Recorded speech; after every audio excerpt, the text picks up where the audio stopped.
আজ কদিন ধরেই বড় ছেলেটা বায়না করছে চিকেন কষা আর ফ্রাইড রাইস খাবে।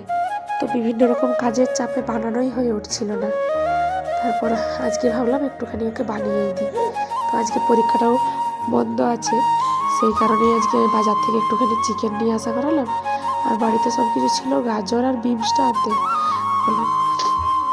আরও একটুখানি ভাবছি সাদা ভাতও করে দেবো, কারণ ছোটো ছেলেটা তো এসব খেয়ে থাকতে পারবে না। ওর জন্য একটু ভাত আর ডাল বানিয়ে দেবো। তো আজকে আর রান্না তেমন কিছু করব না। এই যে চিকেন কষা প্রায় হয়েই এসেছে, আর ফ্রাইড রাইস। আর আমার বড় ছেলে একটু গোছগাছ করে খেতে দিলে তাকে খুব খুশি হয়ে যায়, সেই কারণে তাকে একটু খেতে দিচ্ছিলাম গোছ করে।